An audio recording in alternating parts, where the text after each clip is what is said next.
Hi, I'm Paul Daniels, international sex symbol and bodybuilder.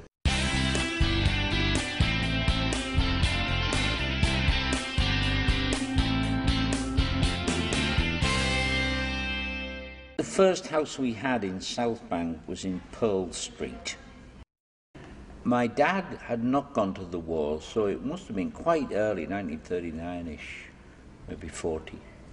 And he'd gone off to the cinema, still running the cinema, and then there was an air raid siren went off, awful sound, and the older couple from across the street, they came over and said to my mum, the air raid siren's gone off, do you want to come with us?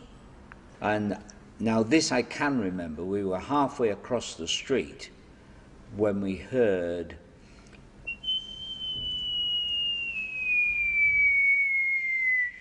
getting louder and louder and louder, and they all started to run. My mum had grabbed me, you know, and they were running and shoved us through the front door of their house. And that bit I can remember. According to my mum, they then threw themselves on top of us, and having slammed the door, and the bomb hit our house. Bombs, thankfully, were much smaller in those days, and our house was gone. So you can imagine the state of my dad when he came home.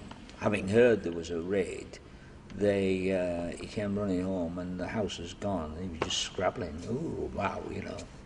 There was a tremendous sense of community in those streets that I got quite a shock when I went down south to visit an aunt who moved to London, and she didn't know who was in the flat on the same landing in the block, whereas everybody knew everybody. And if somebody was ill, a woman was ill, the other women, they would take the kids, another woman would cook and feed the husband, and another woman come in and do the cleaning. It was tremendous the way the society there looked after each other. The only toy I can really remember, because my brother had just been born 2 days before Christmas, December 23rd, and he was in a drawer, because that's what they did with babies in those days, they pulled the drawer out, and the bed was being moved down to the front room, and my dad had come home on compassionate grounds from the Navy, and for Christmas they got me this huge machine gun. Well, it's probably tiny now, but it was huge to me, and it was green, you can still see that, and it fired sparks with 2 grab handles on the back, big loud rat-a-tat-tat-tat.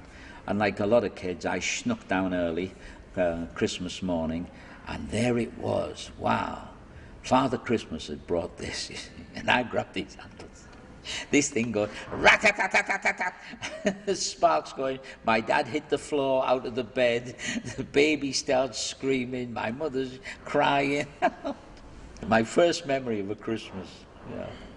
You stand in these lines, and then the prefects would walk up and down the lines. And one day a prefect said to me, you were talking. And I hadn't been talking at all, so I said, no, I wasn't. Don't argue with me, you were talking. Now this was a 6th former, and I said, I wasn't. So he said, right, off you go. You will go to the prefect's room at break and get 6 of the best. Well, I didn't go, because I'd been talking, see. And for a shy kid, this was quite a move to make, you know. And so at the afternoon session, he came, where were you? I said, well, I wasn't talking, so I didn't go. Straight after school. Well, I was scared, I was shaking, but straight after school, I picked up my satchel, I got on the bus, and I went home. The next morning, this guy is livid. You will go now. So I walked through the cloisters, picked up my bag, I got on the next bus, and I went home. And my mum was there doing the washing. And she said, what are you doing, Are you not well? And I said, no. And I explained that what was going to happen. She kind of dragged it out of me. She said, what do you mean? Are you saying the boys can smack you at school? I said, well, yeah.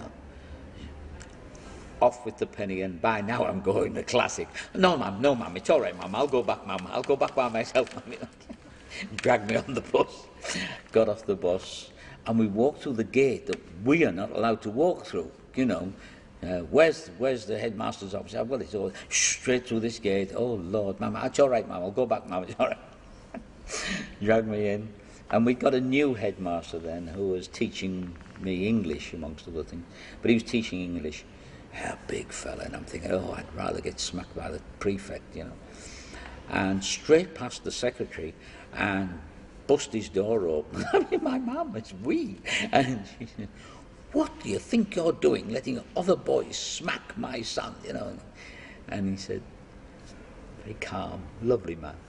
He said, you sit down, Mrs. Daniels. He said, you see, I've recently taken over here, and there's a lot of things that I don't understand. And he talked her down. And eventually he said, well, I do have to punish you. Even though you say you were not talking in school, I will deal with the prefect. You must write an essay on all the things you think are wrong with this school. And I did. And over the 2-year period that followed, he put them all right. My father, who could do absolutely anything with anything, woodwork, metalwork, fix your car, decorate your house, painting, anything, he could do it, and he could do it to a very high quality standard. My mum, who managed the utter lack of money, I mean, money was desperate, but she had all these little envelopes, and they all had what it was for written on the front. Everything was saved up for, everything paid for in advance. Tremendous budgeting skills from my mum. She was also a great cook and seamstress. So I had a fabulous childhood because of them. I never asked my mum and dad whether there was a moment where I was proud. I remember saying to my dad one time, because he was in a very dangerous job in the ICI, the plant kept blowing up, you know, and he was one of the lucky ones, was never on the shift that blew up. So I said to him, I got to the stage where I said, right, I bought this house, it's got a wing on the house where you could come and live, and I want you to come and work for me and make my props. And he didn't want to be a burden on me. He was about 61 then, maybe. And I said, you will not be a burden on me. No, financially, I said, look, whoa, how much are you earning next year? And he told me his annual salary at the ICI, and I said, well, Dad, I'm going to earn that next week. So I will work for 3 or 4 weeks and put all the money in the bank, and that's all yours, and then you can never be a burden upon me. And his next question was the mark of a working man of the time. Will there be enough work for me after I'm 65? Well, he worked for me till he died, yeah.